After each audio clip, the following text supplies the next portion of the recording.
hit like, subscribe, and share. Lake, but even like pool water seems to help as well for that intuitive type of insight.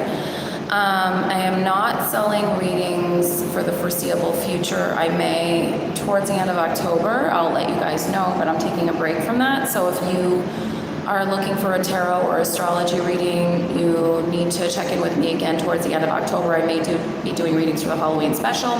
Today is the last day of Patreon, so no new subscribers because the page is going to be deactivated. If you're an old subscriber, for those readings on there, you will be put on pause until I return. So that means no billing, but you also won't be able to change or cancel anything. This is the last warning. I already put a post on Patreon saying that. So let's go to the pick a card. Concentrate on a number, pick a card, 1, 2, or 3. Let's get some messages while in the water and see if we get something more specific. Tell me how you like the readings this way. All right, message number 1. What does message number 1 need to know? Message number 1. Whoever is resonating with message number 1. These are my beat up tarot cards that I take outside with me to my other home. Okay. Hi, Betty. Thanks for subscribing. You're a new name that I haven't seen either in a while or at all. So pick a card, message number 1, 2, or 3. Your message for number 1 is the Hermit. So you need to, so it will be pick cards because it will be multiple cards for each reading. But the first card is the Hermit. So you've been spending time alone or you've been contemplating alone a lot. You've been wondering what your next move should be. And it looks like this is a time of reflection and introspection for you before you move forward. So it looks like you're going to move forward with something. You're going to gain the energy to do that, but right now you're in reflection mode and you're hard at work behind the scenes with something. Maybe you're not telling people about it. Maybe you're keeping your lips sealed or zipped shut, whatever you want to say, but the time to move on will happen and you're going to get good news in regards to some project you've been working on. Maybe it's even yourself you've been working on. Maybe you've been working on your nutrition, your fitness, your intellect. Maybe you've been studying things. But this time of being alone is going to end in September and you're going to reveal what it is you've been working on to people. And it will be well received when you move forward with that. Hi, Nam. Nice to see you. I see a couple new names here. I'm doing well, Mr. How are you doing? So that's message number 1. Message number 2 is, thanks for responding, ma'am, but that was a message to all of you who just joined. Mr. Nam, Luann, I see, and I see, I see Betty. So thank you for joining, everybody who is in this reading session. Message number 2, what you need to know is, if you're resonating with number 2, is the Magician. So that means you're going to be creating a lot in the near future. Some things are going to be manifested, or perhaps it's that you put hard work into it for a long time, similar to message number 1. And it's not really manifestation, it's just you put effort into something you truly want. The Magician card is about desires, hopes, and dreams, not necessarily just basic needs, although that could be something that you really desire right now as well. Focus on those wants, narrow it down to just a few things, 1 or 2 things, and put concentrated, consistent effort into it, and you will see positive results. Not time to scatter yourself around to too many people, places, and things. That's just going to confuse your energy. Hi, Christine. Oh, a lot of you are showing up today. Nice to see all the names showing up. So there's a lot of people, places, and things that you may be focusing on, but you have to narrow it down to 1 or 2 because too much energy spread out in too many different directions is not going to help you. You're just going to kind of, it's kind of like jack of all trades, master of none. Like you'll be doing many different things, but it's like if you can't put your focus on a few, how are you going to perfect them, basically? Okay, so message number 3, what you need to hear right now is, now don't be scared, the Devil card. This could also be considered Pan if you look at the original symbolism that this was taken from. It's the Pan card in Greek mythology.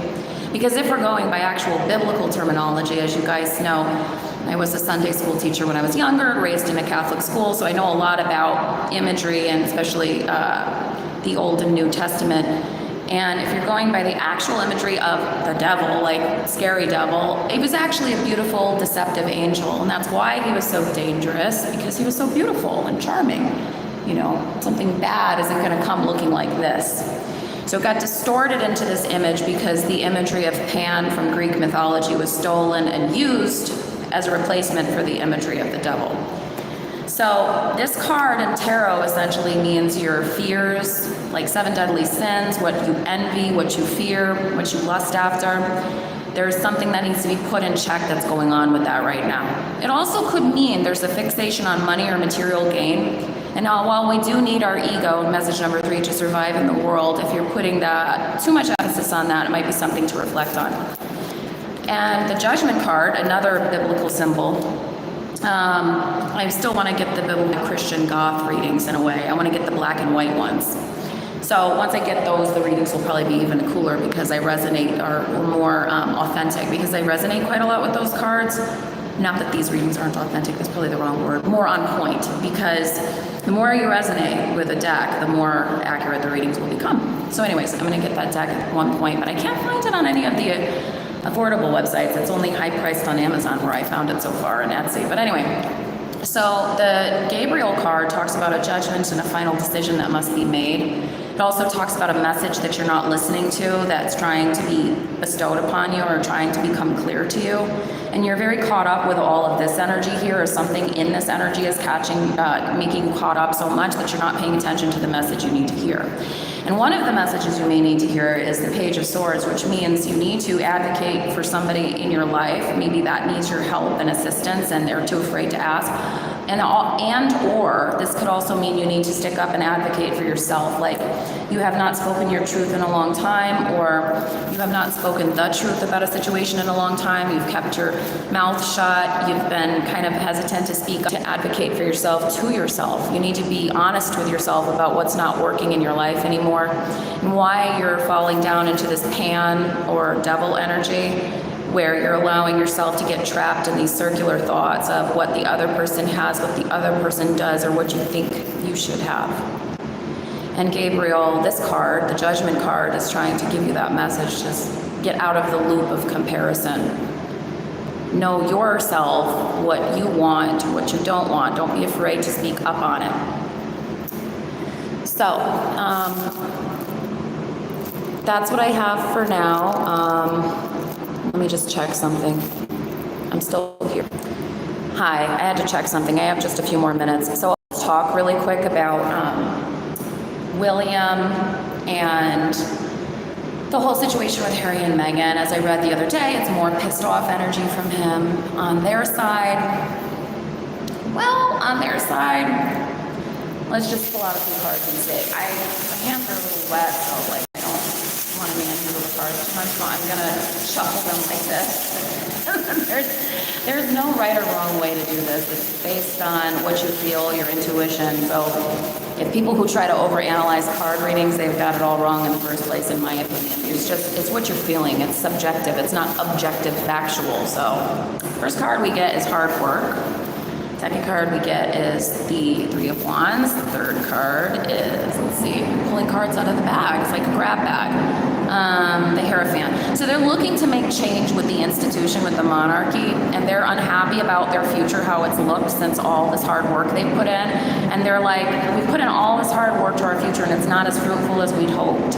And so let's make a change with the monarchy to try to get back with them, which is what they've been trying to do, even according to mainstream media reports. This isn't even like tabloid stuff, it's mainstream media reports.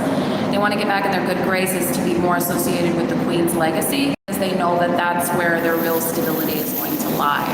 And in regards to how William has responded to them, or how they feel about him, they feel very conflicted, very argumentative with him, much like he does with them. Like, they just don't like each other. They want to try to sneak past his approval while Charles is still alive. Seven of Swords, sneak past his approval so they don't have conflict with him and be in the good graces of Charles. So they're really just hoping they can appeal to Charles and kind of like get past William. Like, get past him. Be like, okay, we have Charles' good graces, like, let's avoid conflict with him. I don't know how easy that's going to be, especially considering the fact that Charles isn't going to live forever, and they're going to have to deal with William at some point. But they're basically scrambling to get back before before Charles dies, so that they can try to make an impression and like show their like plans they had on different projects they wanted to work on, and they feel kind of like they're in a stuck place right now. And yes, part of it is to produce financial stability and money for themselves as well. So that's what I have. I don't think I'm going to read anything else. Just one thing that everybody needs to know. It's okay to be uncertain sometimes, but if you allow that to control everything you're doing, like you may not know what you want to do, you may need to just contemplate, rest, relax, kick back. But if you ruminate in this in the long term, it's not going to help you. It's just going to dry you back, pull you back into the same energy. And how is this hope, this wish, this dream going to come true if you sit in this forever, basically? So that's your message. Thanks for watching, everybody. I won't be a stranger, I promise. I'm just not monetizing this right now for the foreseeable future. I'm not taking readings, and I'm also not doing Patreon, but I will return at some point, probably in a couple of months from now. But no guarantees. But just check in with me the end of October and see if I'm doing readings then, because I may activate it again the end of October. But I'll still be on here. Thank you for watching. Bye-bye.